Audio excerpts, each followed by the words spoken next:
Hello class, and we're going to be going over some of the skills that we need for the next level of our assignments. And what I want to do is I want to introduce you to lynda.com. And lynda.com is an excellent resource for you, and it will help you in so many ways throughout college. Even if you are finishing with college, what we're going to talk about is all of the many things that you can learn from lynda.com. So I'm your instructor, but as my job as an instructor, it's important for me to give you resources.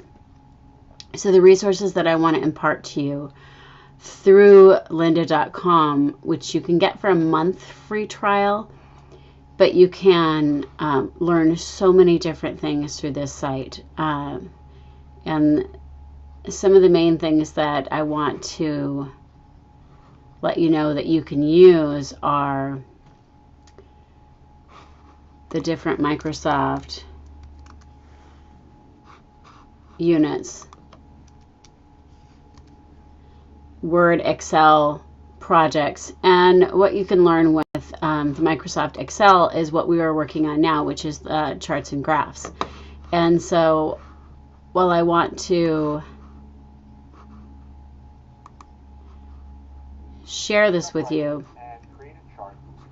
what I want to do is I want to talk you through it from me. So he starts with a data set, and he's created this data set already. So you will assume that you have a data set that you're trying to portray information from.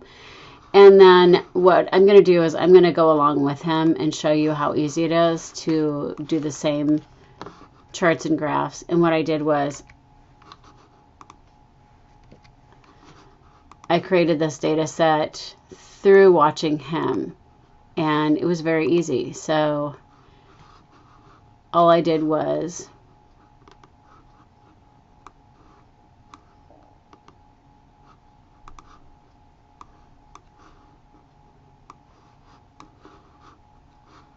use the same data set and create charts and graphs as far as he is the same way as he does. So Microsoft, all he's telling you is that Microsoft Office can recognize this as a graph, and I just highlighted it all by shift and selecting it all. But then it takes this data and it creates it into a chart or graph. Pie chart is one of the items that you could do, and then there's a bar chart, and you can see how helpful this is.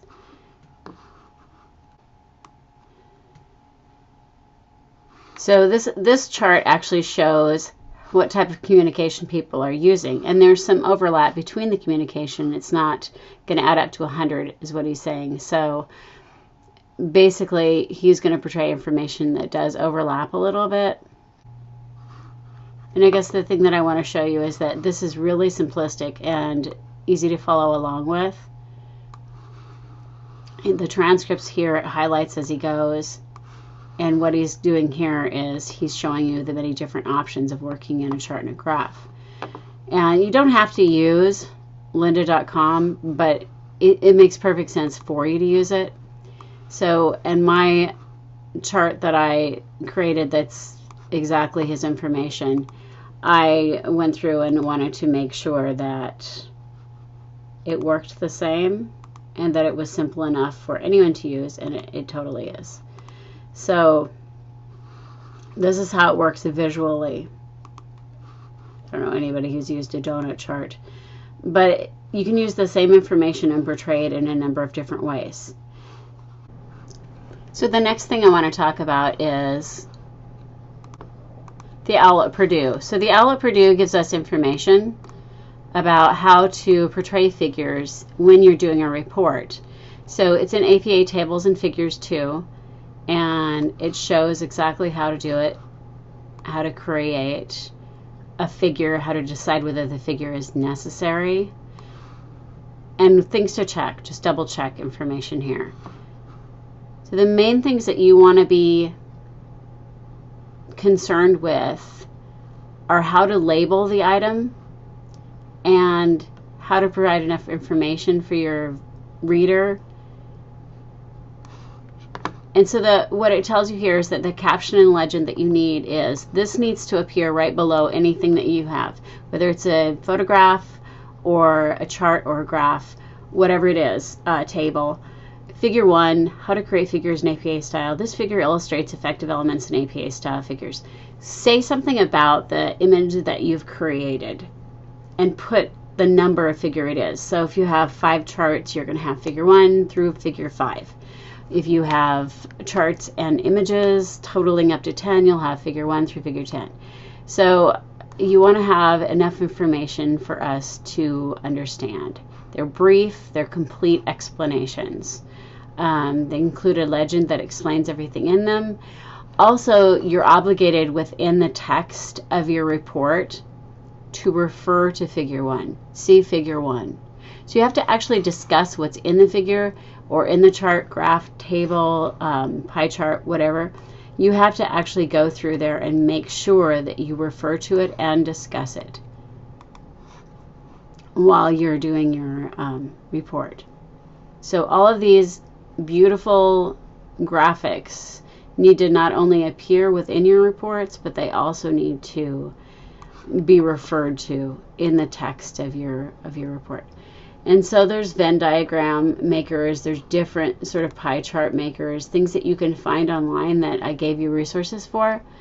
But what I want to tell you, I guess, is that the easiest thing is just to go to lydia.com and learn how to do it on your own, definitely. Because you can find places where you can build these things, but Excel is actually the best choice. But there are different ways that you can learn how to do Excel. So how to make a chart or graph with Excel, there's a video tutorial. I gave you this information from HubSpot. Hey guys, this is Eric from Hub. And I really like his information as well.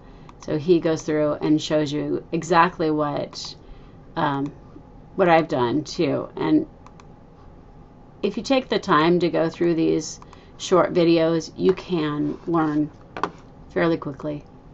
It does take some dedicated time and energy. And I'm sure that you can use this information throughout your business or college career. So make sure that you do label any chart and graph you have with figure numbers and explanations, and that you tell actually where you got any images. So let's say I wanted to use an image. Maybe I want to talk about the ethnicity of the University of Alaska Anchorage, but then I also want to say, okay, this is where I'm going to show where people are actually from. So Alaska Native Languages, this image I'm going to save. I'm going to save the image as Alaska Native Language Consortium _map. So this is going to go on my desktop. And what I need to know from this image that I'm going to copy is whether it's big enough to show everything that I need it to show when I print it out in a report. So when I open it, because it's only 100 KB, it could be too small. So when I open it, I want to make sure that it's not too small. So I'm opening it in preview, and it's too small. This isn't going to work at all. So I can't use this image. It's too small. It's pixelated. So I'm going to look for something that's a little bit better. So look, I have a much better image here. So when I go to this image is in a different place, so I'll have to cite it accordingly. But it is a great image. So it went to different sources. I'm going to save this image. But when I go to save it, it won't let me. I still want to use this image in my report, which is going to be university, not something I'm actually going to make money off of. So I'm going to make the image big enough on this screen. And the map here won't save as an image because it's clickable. So I can click on Inupiaq and it's going to tell me information about it. But I still want to use the map. So I'm going to do either Control Print Screen or Shift Command 4, which lets me make a copy. of this map through a screenshot. And then what I need to know is this screenshot big enough for me to use? The last screenshot from my desktop, and I'm going to blow it up and see how big it is, how beautiful it is. And I'm going to decide, yeah, that looks pretty good. I can read everything on it. So then I have to say, where did I get it from and what is it? So this is Alaska Indigenous Languages of the People of Alaska. So I'm going to copy this. And then I'm going to end up incorporating that as part of my image lore, or what it's going to be. So I'm going to say something like Figure 1, map of the indigenous languages of the Native people of Alaska. That's what I'm going to put in my report. And then what else I need to put is, where did I get it from?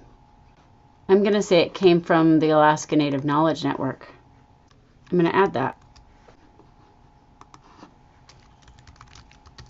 From the Alaska Native Knowledge Network, which is great. And I'm just putting it here because it's useful for you.